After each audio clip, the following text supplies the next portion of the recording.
لا الہ الا اللہ پڑھ لا الہ الا اللہ. تو لا الہ الا اللہ اور لا الہ الا انتا یہ بھی آدمی مکرر کہے ایک مرتبہ اس تصور کے ساتھ کہ جو کچھ مجھے پہنچا اے اللہ وہ آپ ہی کی طرف سے پہنچا، اگرچہ میری غلطی کی وجہ سے پہنچا لیکن آپ ہی کا وہ تکلیف یا مشکل آپ ہی دینے والے ہیں، کوئی اور نہیں. اور دوسری طرف دوبارہ کہے لا الہ الا انت، یعنی اس مصیبت کو دور کرنے والا بھی آپ کے سوا کوئی اور نہیں، لہذا اپنے فضل و کرم سے یہ مجھ سے دور فرما دیجئے. اب ہوا کیا کہ مچھلی کے پیٹ میں گئے، اللہ تعالیٰ کو پکارا لا الہ الا انت سبحانک انی کنت من الظالمین. اب ایک صورت تو یہ تھی کہ جو ہی پکارا تو فوراً اللہ میاں اس کا انتظام کر دیتے کہ بھئی چلو نکالو ان کو مچھلی کے پیٹ سے نکال دو. جو ہی پکارا فوراً نکال دیتے.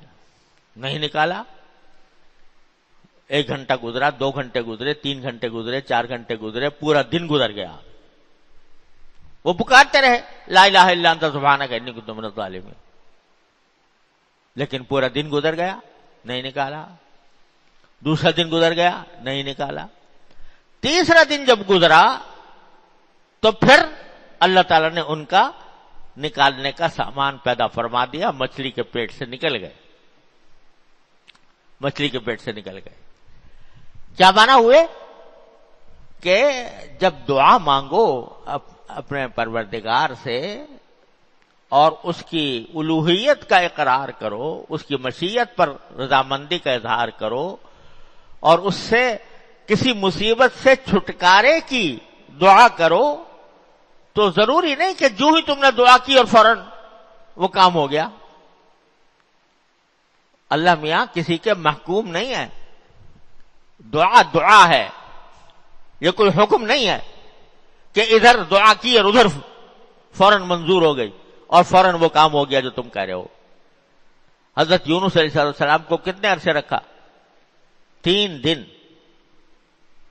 3 دن جیل میں گزار لینا آسان ہے، لیکن مچھلی کے پیٹ میں گزارنا، کیا قیامت ان کے اوپر گزری ہوگی 3 دنوں کے اندر. لیکن فوراً کے بجائے 3 دن انتظار فرمایا، اس کے بعد نکالا. تو سبق کیا دیا گیا کہ جب کوئی کسی بات کی دعا مانگو تو مانگتے تو ضرور رہو اور اللہ تعالیٰ کی طرف سے اس کی دعا کی قبولیت کا بھی یقین رکھ کر مانگو کہ ضرور ملے گی انشاءاللہ. اگر ہمارے حق میں مفید ہوگی، فائدہ مند ہوگی، تو میرا پروردگار مجھے ضرور عطا فرمائے گا. جس یقین کے ساتھ مانگو، لیکن جلدی نہ کرو، جلدی نہ بچاؤ. یعنی یہ نہ کہو سمجھو کہ بس میں نے آج دعا مانگی ہے اور اگلے گھنٹے میں میری دعا قبول ہو جائے گی. یہ اللہ تعالیٰ کی مشیت پر چھوڑو. اللہ تعالیٰ کی مشیت بعض اوقات بندے کی دعا فوراً قبول کر کے اور اس کی مراد بدلاتی ہے، بعض اوقات اس میں دیر بھی لگتی ہے. وہ اس کی حکمت کا تقاضا ہے، کب سنے کب دے. ایک بات تو یہ اس سے سبق ملا. پہلا سبق کیا ملا؟ جب کوئی مصیبت پیش آئے، کوئی تکلیف پیش آئے، کوئی رنج پیش آئے، مصیبت آ جائے، تو سب سے پہلے تو رجوع اللہ، اللہ تعالی کی طرف رجوع. لا الہ الا انت جو آئی ہے وہ آپ کی طرف سے آئی ہے، برحق آئی ہے، کیونکہ آپ سبحانک، آپ ہر عیب سے پاک ہے اور میری غلطی کی وجہ سے آئی ہے، انی کنت من الظالمین. پہلے تو یہ کرو اور اللہ سے یہی مانگو کہ یا اللہ آ تو گئی ہے میری مصیبت میری وجہ سے، لیکن اس کو دور کرنا بھی آپ ہی کے قبضہ قدرت میں ہے، اپنے فضل و کرم سے اس کو دور فرما دیجیے. تو ایک سبق تو یہ ملا کہ جب کوئی مشکل آئے تو کیا کرو؟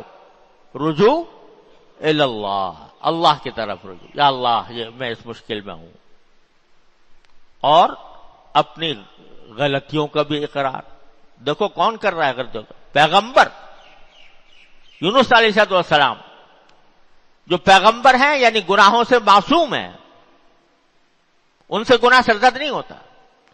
ہاں کوئی خلاف احتیاط بات ہو جاتی ہے، وہ بھی اس کو بھی کہہ رہے ہیں انی کنت من الظالمین، اپنا اقرار کر رہے ہیں۔ تو ہم تم کس شمار قطار میں ہیں؟ تو اپنی غلطی کا اقرار کرو اللہ تعالیٰ کے حضور، یا اللہ جو کچھ پیش آیا میری غلطی کے، ما اصابکم من مصیبت فبما کسبت ایدیکم، جو کوئی مصیبت تمہیں پیش آتی ہے وہ خود تمہارے اعمال کی وجہ سے آتی ہے، وہ یعفو عن کثیر، اور بہت سی چیزوں سے تو اللہ تعالیٰ درگزر ہی فرما دیتے ہیں۔ تو پہلا سبق تو یہ کہ جب کوئی مصیبت پیش آئے، کوئی مشکل پیش آئے، کوئی تکلیف ہو، تو فوراً رجوع اللہ اور اپنی گناہوں کی، غلطیوں کی معافی مانگنا، ایک سبق تو یہ ملا۔ آگے اللہ تعالیٰ نے ایک عجیب جملہ فرما دیا کہ جب حضرت یونس علیہ السلام نے مچھلی کے پیٹ میں اندھیریوں میں، مچھلی کے پیٹ کی اندھیریوں میں ہمیں پکارا، لا الہ الا انت سبحانک انی کنت من الظالمین فنجیناہ من الغم، تو اس کے نتیجے میں ہم نے ان کو اس گھٹن سے نجات عطا فرما دی۔ وہ گھٹن جو مچھلی کے پیٹ میں پیش آ رہی تھی اس سے نجات عطا فرما دی۔ فنجیناہ من الغم، ان کے اس کہنے کی وجہ سے، لا الہ الا انت سبحانک انی کنت من الظالمین، یہ کہنے کی وجہ سے اور کہتے رہنے کی وجہ سے، 3 دن تک کہتے رہے، تو اللہ تبارک و تعالی نے نجات عطا فرما دی۔ یہ تو ہو گیا، سبحان اللہ۔ اگلا جملہ کیا فرمایا؟ وَكَذَلِكَ نُنْجِي الْمُؤْمِنِينَ، وَكَذَلِكَ نُنْجِي الْمُؤْمِنِينَ، اور اسی طرح ہم ایمان والوں کو نجات عطا فرماتے ہیں۔ جس طرح ہم نے یونس علیہ السلام کو نجات عطا فرمائی، اس گھٹن سے، اس گرمی سے، اس اندھیری سے نجات عطا فرمائی، اسی طرح ہم سارے مومنوں کو نجات عطا فرماتے ہیں۔ اور یا اس کو یوں بھی کہہ سکتے ہیں کہ کذالک ننجی المؤمنین، اس کے ایک ترجمہ یہ بھی ہو سکتا ہے کہ ہم اسی طرح مومنین کو نجات عطا فرمائیں گے، کیونکہ مضارع کا صیغہ ہے، حال کے لیے بھی استعمال ہو سکتا ہے اور مستقبل کے لیے بھی ہو سکتا ہے۔ تو آگے کے لیے ہمیں سبق دے دیا، کذالک ننجی المؤمنین۔ تو ہمارے حضرت والا فرمایا کرتے تھے، حضرت عارفی قدس اللہ تعالیٰ عنہ، یہ کیا اللہ تعالیٰ نے کہہ دیا کہ کذالک ننجی المؤمنین، جیسے یونس علیہ السلام کو نجات دی اس طرح ہم تو تمہیں بھی، سارے ایمان والوں کو بھی نجات دیں گے۔ تو کیا ہر آدمی مچھلی کے پیٹ میں جائے گا اور وہاں جا کے پکارے گا تو نجات ملے گی؟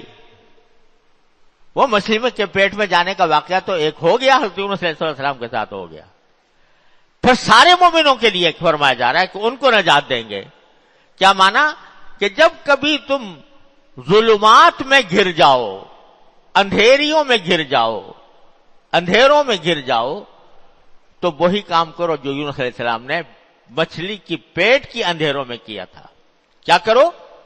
کہ اللہ کی طرف رجوع کرو، کہو لا الہ الا انت سبحانک انی کنت من الظالمین، تو ہم تمہیں نجات دے دیں گے، کیسی بھی اندھیریاں ہوں، وہ چاہے مچھلی کے پیٹ کی اندھیریاں ہوں جو ان کے ساتھ ہو گئی، یا وہ اندھیریاں ہوں جو تمہارے آنکھوں کے سامنے نظر آ رہی ہیں، کفر کی ظلمتیں، فسق و فجور کی ظلمتیں، گمراہیوں کی ظلمتیں، الحاد اور بے دینی کی ظلمتیں، یہ ساری کی ساری ظلمتیں ہی تو ہیں۔ ان ظلمتوں میں بھی اگر تم اللہ کو پکارو گے اور کہو گے کہ لا الہ الا انت سبحانک انی کنت من الظالمین، تو اللہ تعالیٰ فرماتے ہیں ہم تمہیں بھی نجات دے دیں گے جیسے یونس علیہ السلام کو دی تھی.